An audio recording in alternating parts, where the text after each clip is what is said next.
Welcome to Stuff You Missed in History Class, a production of iHeartRadio.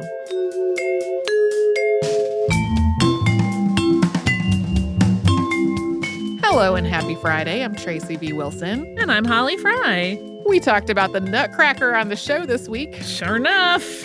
Something I've watched a bunch of times, and you have danced in a bunch of times. That is correct. Has your experience as a dancer in the Nutcracker given you strong opinions about how the Nutcracker should be staged? Because I sure have them. No. In fact, I like seeing all the variations a whole lot.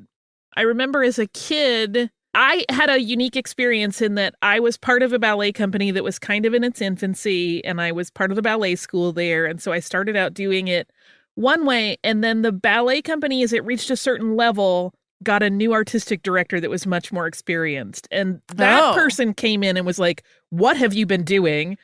And really went back, like they were doing much more of like an original interpretation of it, which I didn't realize. And then it flipped and became much more akin to the Balanchine version. And so I already have that like, oh, you can actually do this different ways kind of mentality about it. So I've always liked seeing how other people did it. Yeah. The things that I feel really strongly about, some are more minor than others. I really want the Christmas tree to physically get bigger. Oh, it has to. That I will say, bigger. That is a thing that has to happen. I also really want the grandfather clock to like menace Clara in some way. We need a growing Christmas tree. We need a menacing clock. I really prefer it when Clara and the Nutcracker Prince are both children who are on the stage the whole time. I don't like it when they merge the Clara role and the Sugar Plum Fairy role. It's just my own personal preference. And I didn't even really realize that they're just in terms of choreography that's like stretching back to 19th century Russia. I did not know that there was this schism between like traditional dressed as peasants or Cossacks, Russian dancers and hoops. I really like the like very athletic leaping, jumping Russian dance as it is often staged. And the first time that I saw one with the hoops, I was like, what was that? I was not pleased. I think I saw hoops first. Yeah. I had already written this outline, and I watched the Maurice Sendak version that we talked about. And that one just totally changed. A bunch of stuff is totally different in a way that I thought was pretty cool. Like instead of what I grew up with, which was the Arabian dance, basically a harem, not a great thing to be having on the stage right now. It is instead a beautiful bird, which I felt like was a lot better. But my husband was in the room with me, and we got to the end of the ballet, and he was like, where were the Russians? And I was like, they were there. It just looked a little different. I used to get really frustrated by like the local additions to things. And part of it was when I was living in Atlanta, the Atlanta Ballet had a panda bear costume in celebration of the panda at the zoo that had been born. And a dancer got very badly hurt. And I got really angry about it because I was like, there's not even supposed to be a panda in the Nutcracker. But having researched this and realized like how many places really kind of are adding their own local touches, I'm no longer so angry about that as long as the costume is safe for the dancers to be dancing in. Right. Do you have a favorite of the Kingdom of Sweets or a favorite segment of the ballet period? I have always really loved the snowflakes just before the end of Act 1. It's beautiful. That music is beautiful. That's another thing. There needs to be real snow happening on the stage during the snowflakes. No. As a dancer, that's a no. I just always found it dangerous. Now that you mention it. Right. I mean, when you think about how much time, I mean, this happens with any performance space, right? How much time dancers like kind of prep their shoes to be the way they like and have the level of grip that they like. And then often you get in a performance space and it's not like the space You have been practicing in it all. And so to throw another like element in there is like, oh, for heaven's sakes. What? Yeah. Okay, how are we going to have to, how are we going to deal with this substance on the stage? Right. So for me, I'm always like, that's okay. I don't need the snow. Because I just think about those poor dancers being like, how much do I have to restrain this steps to make sure I don't slip? Or now I'm sure lots of companies have a way that they manage it that makes it very, very safe. I don't want to make it seem like people are being willy-nilly, but there's just always, anytime you add an element that's not part of rehearsal. Sure. Obviously, they rehearse with all the tech stuff. That's what a tech rehearsal is for. But like, it's still like a whole different. But you're still learning it without that. Mm-hmm. Yeah. Just as my time as an audience member, like never saw anything go wrong with the snow part. What I did see the last time I saw the Nutcracker, which was here in Boston,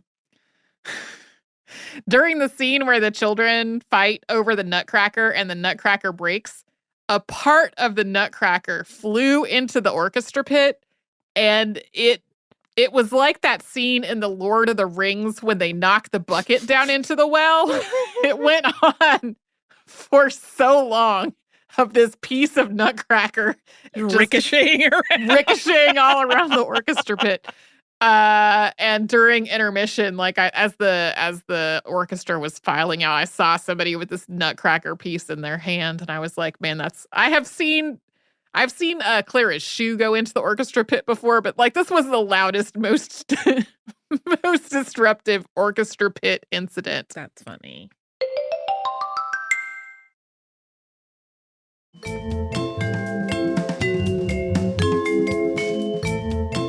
Of the sweets, I always really loved coffee.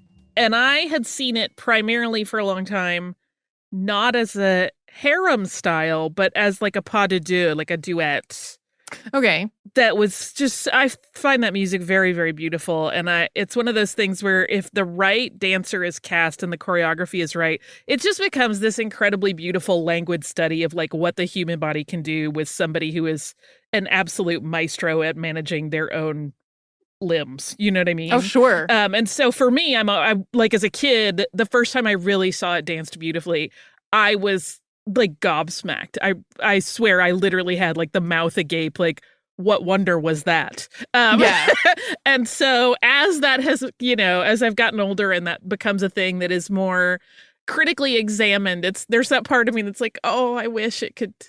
I don't want ever to see a woman in a harem style, but like, I wish I could divorce all of the critical and necessary critical thinking about it and just retain that wonder of youth. But that is the unfortunate thing about being a thoughtful person. Right. Not that I'm always, but I know the School of the Arts has updated a lot of their choreography, and I don't know. I have seen, I feel like a televised production with newer choreography once from the North Carolina School of the Arts, and I do not know the details of how it has been updated. But when I was a child, it was very problematic. Like the Arabian dance was a very harem scenario. There was a hookah involved. The Chinese dancers had like the stereotypical ballet posture of having their index fingers raised. Yes, I definitely saw a lot of that. Yeah. The Spanish one was like very, very like castanets, kind of like a flamenco situation. And then the Russian dancers would bring the house down with their leaping up in the air and doing splits and stuff. Yeah. But yeah, like looking in hindsight at the way those were staged when I was a kid, I'm like, yikes. Yeah. I have also always had deep, deep fondness for Waltz of the Flowers. I just love that music. Oh, yeah. I love everything about it.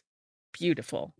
When I was a child and I wanted to take piano lessons, but I also did not have the discipline to practice, that was, I think that was the piece that finally led to me not doing piano anymore, because I wanted to learn Waltz of the Flowers for my piano recital. And like what was available was harder than I could have done it if I had really applied myself to it, but it was just harder enough that I didn't want to. But yeah, that's like another nod to how my like deep love of the Nutcracker as a child. I picked my piano recital piece as a thing that came from the Nutcracker. Yeah, it's funny as we were doing this, my brain just was like flashback after flashback. Like I remember, being huddled under Mother Ginger's skirt one year and how sort of thrilling and delightful that one was to perform as a kid. Like that was the one everybody wanted to do. I started out as a mouse. I was low tier initially. And then following years, I got to be one of Mother Ginger's children, and then eventually got to do, I was part of the core for the snowflakes and the flowers and did some of the acting parts in the first act that were minor characters. But after that, I developed and my body was not good at ballet anymore. Oh, yeah. Puberty pretty much ended my plot for ballet. But yeah, I still think about it so lovingly in many ways, even though it was, sometimes grueling to work on those shows. But I don't know. I credit the years that I did the Nutcracker, particularly the early years, with really being a pretty influential aspect of like my love of the visual arts in general, theatricality. Like, I remember the first time during a tech rehearsal that the tree worked. Oh, yeah. And being like, oh, wow, you can do some cool stuff in a theatrical setting that really impacts people. Well, that is neat. And I want to always have this in my life. Like that was a big, I literally remember the tree jerking and not working and then working and being like, oh, success looks amazing. Yeah. Yeah. Nutcracker.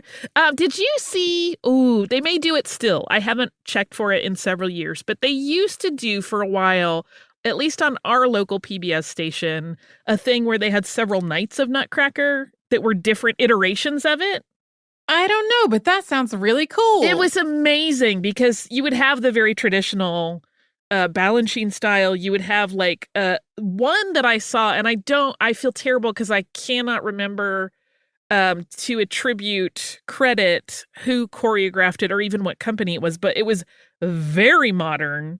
And I remember thinking, I don't know that this will work because as much as I said I love seeing different versions, there's still, for me, it's very much rooted in like traditional ballet. So to be like, oh, a modern dance version, no. But in fact, it was amazing. So yeah. So if you get a chance to see something like that, especially when you see like 3 different ones in 3 nights, it just kind of expands how you think about it and like how different people can take a thing and the kernel of the thing remains the same, but like it blossoms in different ways. And that's always really beautiful. Yeah. Art. Yeah. We love it. We do. We do.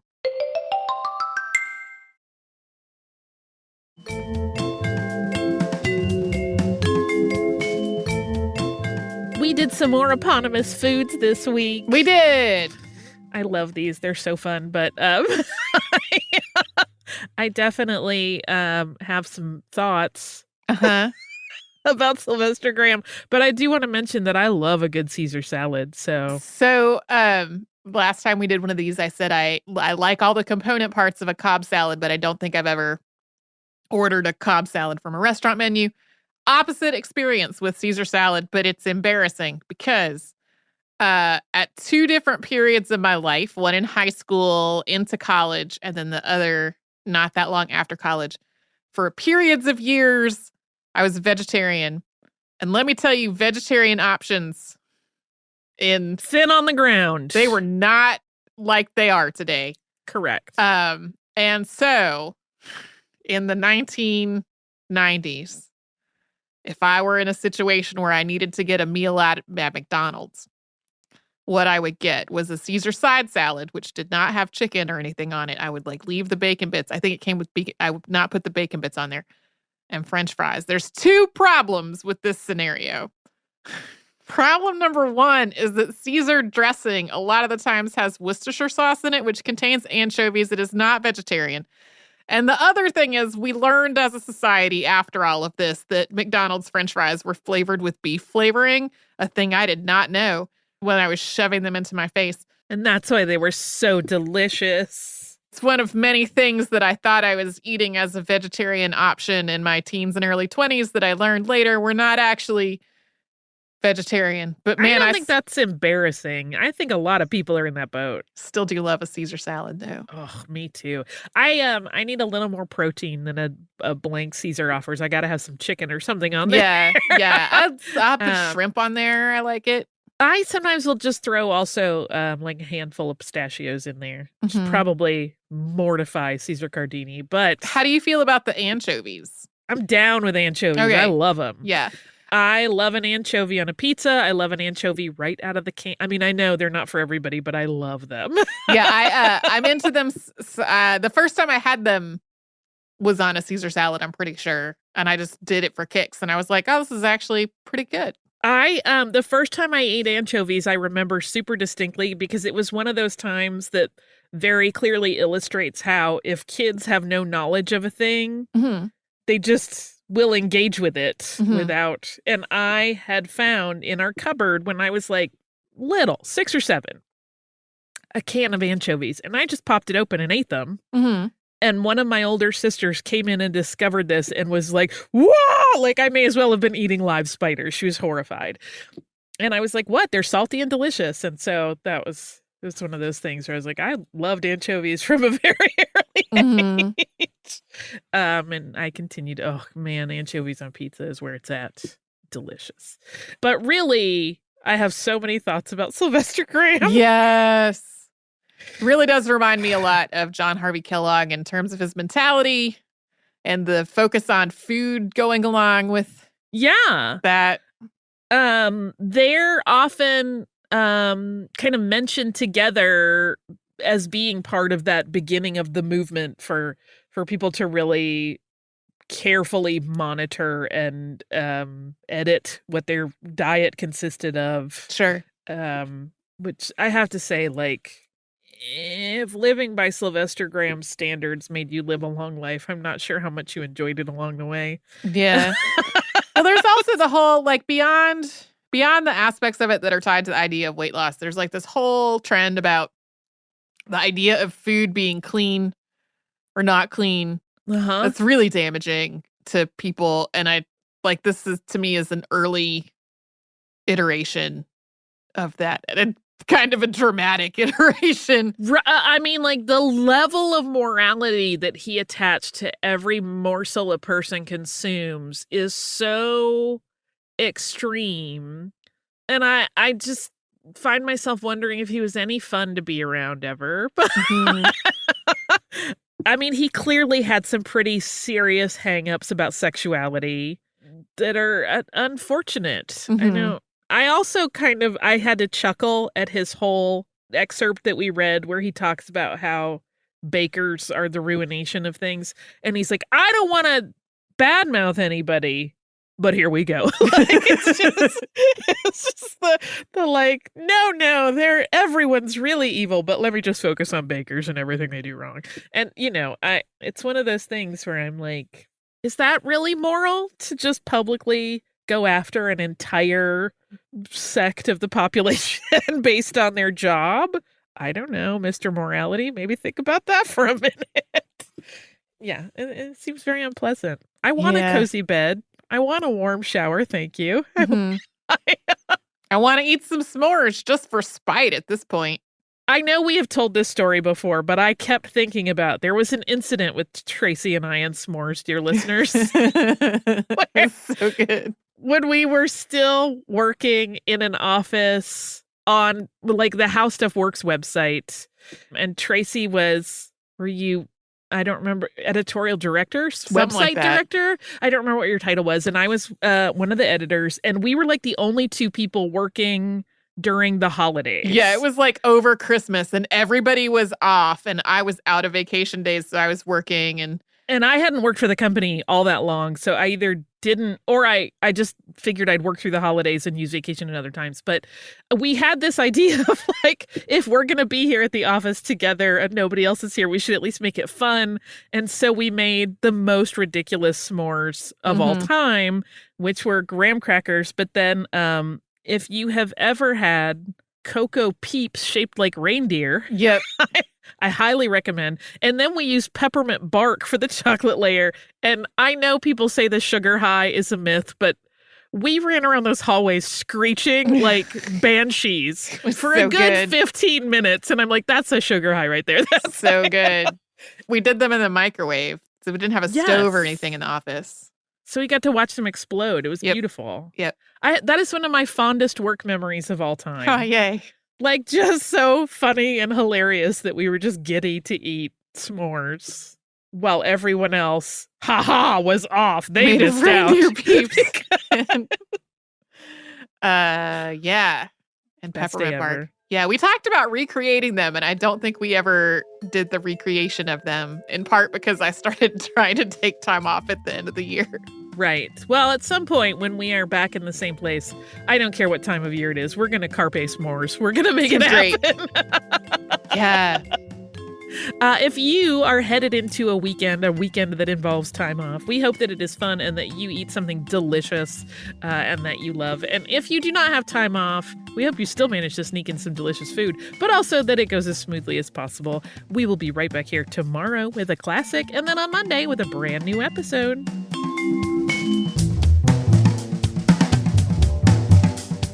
Stuff You Missed in History Class is a production of iHeartRadio. For more podcasts from iHeartRadio, visit the iHeartRadio app, Apple Podcasts, or wherever you listen to your favorite shows.